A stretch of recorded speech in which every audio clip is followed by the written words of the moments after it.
have to go sometime. I want to do like a Sonny Bono, man. He's skiing down the slopes, tree. Just end it like that, man. He went kind of young though, so yeah. But I know you don't want to drag it out. One of my grandmothers died in her sleep in her 90s, and she wasn't even sick the day before. So the thing that was, it's funny because as old as she was, it was a real surprise because we didn't have any warning. But then a couple of days later, you think, I don't want her to be sick. I don't want anybody to be miserable, particularly your own grandmother. So she just died in her sleep. So what a good way to go. So I did think of that, and and then in that story, because obviously the characters' parents have all died because they'd be 100 years old or so by then, and but none of the stories go through anybody being sick or ill. There's one story that actually this is probably one of the more moving things in a basically humorous series. Is Eddie is handing out toys at a hospital. This deal, and somebody was stealing toys to the homeless, but they recover it, and they have this basically a surplus of toys. So Stinky gets the idea that we'll have Officer Eddie go to the children's hospital every month and have a party for the kids and give them toys to deal with the excess. And that works out fine, except he becomes a sort of internet celebrity, and it just gets out of control, and he wants to get back kind of like to being Chuck. a real... Pardon? Kind of like homeless Chuck, right? Yeah. He wants to get back to his real job. And there's this one story where it's part of the story where there's a video that this mother has posted, and it's her daughter's last visit with Officer Eddie. And she's a kid with cancer, and she's been in the hospital the whole time, and she's really sick, and she's dying, and she knows it. And her mother won't deal with it, but Officer Eddie does. And afterwards he says he really doesn't know what he's doing. He just listens. He doesn't want to say the wrong thing, so he's more inclined to not say anything at all, which is probably, what do you say to a little girl that's dying? They're not supposed to die. So that's actually very moving. But there had to be something in the story that would get Eddie to move from where he was. And one thing about his character is he's really good if there's an emergency. If something happens, he's going to jump up and do it. He knows what to do. He's a policeman. He's trained with all the emergency things. He's not good about long term. So if something needs to be done someday, but I don't have to do it today, he's fine with letting it slide. So there had to be something in the story that because of the character. Well, ladies and gentlemen, once again, we are talking with Peter Grant, the author of Stinky and Eddie series, and you can find these books on stinkyandeddie.com and, of course, on Amazon. Peter, I'm really glad that Chuck asked that question to you, because that really gave me some insight, and that these stories are a little bit deeper than just some funny short stories. They really have some meaning that people can identify with, and that's important. That's probably why you've been so successful. You've got some serious character build-up here. You know what I mean? And I can really appreciate that. And I can really appreciate Cousin Kevin as well, because I'm sure he's a very handsome man.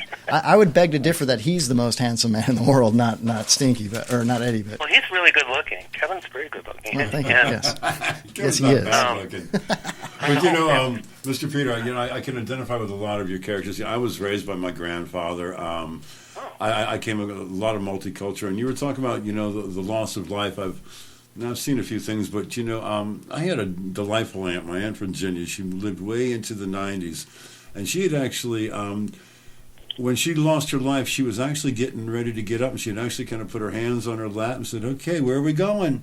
Because we were all going to get ready to go out, and I think that was also kind of, I don't want to use the term romantic and death in the same phrase, but I think it was poetic. Well, listen, guys, way to start off our show with such a positive light for everybody. Just kidding. Yeah. Well, listen, Peter, I don't want to cut it too short, but we are on a bit of a time limit here in the first hour. We're too cheap to buy the pro version of our hosting site here, so we do run out of a little bit of time. And anyway, again, if you could tell our listening audience, where can they find your books? Is there anywhere besides Amazon and your website, or is there anything else that you'd like to plug about your series? Well, they're available on Amazon Kindle, and they're free if you're a Amazon Prime. And if you type in Peter Grant Stinky, you'll get all of the Stinky ones. And then there's an author. If you get to any of them, you can click on the author page, and they'll have them listed. And the website is stinkyandeddy.com, and there's a link to Amazon. There's a site in iauthor.uk, and which is a really interesting site. It helps you find all kinds of books, and so that will link you to the stories on Amazon or whatever country you're in, and you can find all kinds of interesting books on iAuthor. So that's an interesting site to look at too. I noticed also we've been messaging and talking a lot on Twitter. You're also pretty heavy on Twitter. People should give you a follow. I notice you've got quite a bit of a following on Twitter, and a lot of the things that you tweet are actually quite entertaining, and I enjoy them. Oh, thanks. Yeah, that's I know. All cool. of a sudden, all these people. I've been also writing these little clairhews, the little they're 4-line biographical poems. So the first line is the person's name, is AABB rhyme scheme. So, for instance, Moby Dick makes students sick. A lengthy tale about a whale. Cool. That's a clairhew. I'm gonna make one of those about. Somebody compared that to Shakespeare. They said it was the best dick poem since Sonnet 135. You know, Chuck and Jay are always writing dick poems together. It's kind of scary. But if you could do me a favor, Peter. It's like a quatrain, right? Isn't also Nostradamus wrote in quatrains, right? Isn't it the same difference as the 4 lines? Similar. It's a 4 line. It's a quatrain. Yeah. So if you have a chance, and I'm not asking you, you don't have to do this, but if you could make a quatrain about homeless Chuck and tweet that out, I would send you some swag. Chuck, but we tried to do better than that. He's too smart for that. What do you expect? He's an author, know? Right, exactly. Oh, man, that's great. Well, listen. Okay, well, you're not going to toss one off right now because I might regret what I said. Actually, Kevin just tossed one off a minute ago. I wouldn't be surprised. I mean, it is a comedy show. Yeah, it's a sausage fest in here, Peter. It's what it is, man. All right, well, listen, ladies and gentlemen, this is the author, Peter Grant, stinkyandeddy.com. Check it out. Go on Amazon, become a Prime member, and get that stuff for free. But listen, we're fans of you, and I really, really thank you for calling in the show tonight. Absolutely. It was a pleasure to talk to you. Hopefully people will get turned on to your books, and maybe some of our fans will read for a change. You know what I mean? Actually, yeah, and just even a shout out, homeless people do read out there. That's true, yeah. Exactly. You're only a few minutes from a happy ending. That's what we need. All right, well, there you go. So you don't It's have to. almost like religion, the promise of something good to the perils of something not so good. Right. All right, listen, Peter Grant, I appreciate you calling in. Thank you so much. Everybody, Peter Grant, thanks for calling. Thanks, Keep Peter. in touch with us, my friend, Thanks. okay? Talk to you later. All right, Bye-bye. we'll talk to you soon. All right, there you go, everybody. Peter Grant, that was pretty cool. What a smart cat, man. That's nice. It's nice to talk to somebody that's smarter than me. It's pretty rare, but, Yeah, I'm just Mr. kidding. Fourply over here. Mr. Fourply. And you're Mr. Foreplay when it comes to dick poems. I'm just kind of really offended that I was asked to just not say nothing during that interview. I didn't ask you not to say nothing. Well, Like- okay, now you know how I You're feel like- when I sit over there. And not only that, but the mic sucks. The headphones pull you down into your crotch, and then you get to watch half a phone call. Yeah. It's delightful. And plus, I wanted to give Chuck the opportunity to do most of To this stare interview. into Kevin's eyes tonight. Yeah, how about it? No, but seriously, it seems like every interview we do, it's me and Jay, and Pops and Chuck are on the side, and it's like, I want to kind of do a little bit of a rotation, No. and Chuck's a bit of a reader, so I figured I'd throw that together. And that's fine. I understand. You mean what? You know. Someday I'm going to get a turn? I think that's probably a pretty good idea. I think we should do that. Pops, maybe you should remind him how old you are. Maybe that turn will come up a little bit faster. Yeah, I'm sorry, Pops. I could have really added to that discussion. Actually, Pops, I have something up my sleeve. Uh-oh. Yep. A tattoo? Oh, several, yeah. In the Glad we're some not playing poker. poke him as far as Chuck's concerned. Anyway, I've got some on my sleeves. yeah. It's a hypodermic. Hey, so anyway, okay, where does the Army general keep his? What is it? Where does the general keep his armies? I don't know. In his sleeveys. Thank you. How does Hitler tie his shoes? I don't know. Little Nazis. All right, so Pops, in the 9 o'clock hour, the second hour, we have an opportunity to talk to a local musician. He's a young kid, and I think the contrast between an older guy and a younger kid might be pretty cool. And if you'd like to join me for that interview, I think that would be pretty Absolutely. badass. What do you say? What's the kid's name? What kind of music does he play? His name is Wesley, and he plays. He makes beats, kind of like what Camden and I did a couple of weeks ago, except he does them on a computer and with instruments. He does hip hop. He's a millennial. I think he's 18. So it'll be fun. We'll chat him up a little bit. That'll be we'll see how that goes. I like giving some of the younger people an opportunity to come on the show and promote their music as well. So anyway, I love anybody that does music. You know what? Except Beyonce. And we might get into that in the second hour, but I love all kinds of music. I like music as long as it's played by a musician.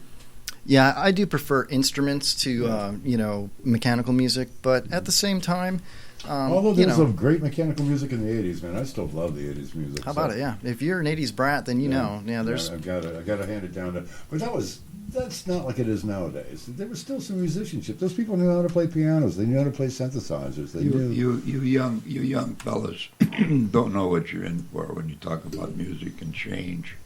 If you went through the change in music that I've been through, that you got to keep an open mind because you never know what the hell you're going to get. Well, music back in the cave, wasn't it? You're just beating on a log back in the day, right?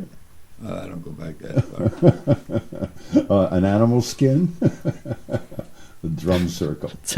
Chuck would knock over a liquor store for a good animal skin to snuggle up in. Chuck, don't tell me the three most hard things to get put up with. You're becoming one of them.